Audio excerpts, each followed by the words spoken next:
Ashram takes it. শেষ টি-20তে পাকিস্তানের বিপক্ষে শুরুতেই প্রথম নিশাঙ্কার উইকেট হারায় শ্রীলঙ্কা। বৃষ্টির কারণে ম্যাচ মাঠে গড়ায় 12 ওভারে। নিশাঙ্কা আউট 2 বলে 0 রানে।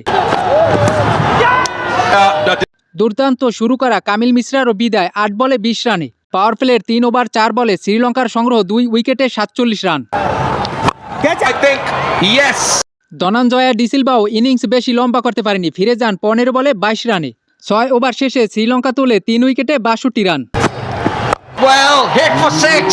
এরপরে কুশল মেন্ডিস ও চারিতা আসলঙ্কা দুজনেই বেশ আগ্রাসী ব্যাট করে। 8.4 ওভারে স্বাগতিকদের স্কোরবোর্ড 17 রানে পৌঁছে। Slide on. So Mendes is gone. Kushal Mendis out 16 বলে 30 রানে। চারিতা আসলঙ্কারও বিদায় 13 বলে 21 রানে। 107 রানে 5 উইকেটের পতন শ্রীলঙ্কার। Bomb this time.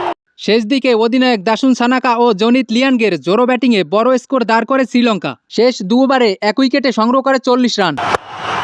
Only towards point.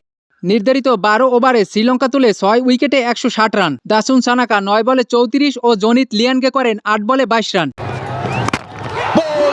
He's chopped it. 161 রানের বিশাল টার্গেটে শুরুতেই উইকেট হারায় পাকিস্তান। শাহেদজাদা ফারহান আউট 9 রানে। ঈশান মালিঙ্গার উইকেট শিকার।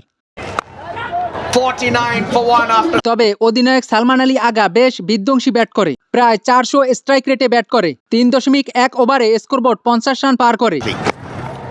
Oh, hit the ball straight. অধিনায়ক সালমান আলী আগার বিধ্বংসী ইনিংস থামে 12 বলে 45 রানে। পঞ্চম ওভারে ওয়ানিন্দু হাসারাঙ্গার জোড়া উইকেটে ম্যাচে ফিরে Sri Lanka. Ball taken in the day. Saim Ayub 6 রানে ও উসমান খান আউট 1 রানে। প্রথম 6 ওভার শেষে পাকিস্তানের সংগ্রহ 4 উইকেটে 75 run. Boundaries aren't coming that. বাকি 6 ওভারে পাকিস্তানের তখন জয়ের জন্য দরকার 85 রান। এরপরে খাজা নাফ ও মোহাম্মদ নওয়াজ দুজনেই বেশ বিধ্বংসী ব্যাট করে। Got hold of that. 8 ওভারে পাকিস্তানের স্কোরবোর্ড 17 রানে পৌঁছে। শেষ 18 বলে পাকিস্তানের দরকার 45 রান। খাজা নাফ করেন 15 বলে 26 রান। Ball. শেষ 3 ওভারে লঙ্কান বোলারদের দুর্দান্ত বোলিংয়ে পাকিস্তান শেষ পর্যন্ত ম্যাচ হারে 14 রানে। ওয়ানিন্দু হাসারাঙ্গার 4 উইকেট শিকার। That he does. He'll get a wicket. 12 ওভারে পাকিস্তান তুলে 8 উইকেটে 146 রান। 3 ম্যাচ সিরিজে 1-1 সমতায় ট্রফি ভাগাভাগি করে নিল শ্রীলঙ্কা ও পাকিস্তান।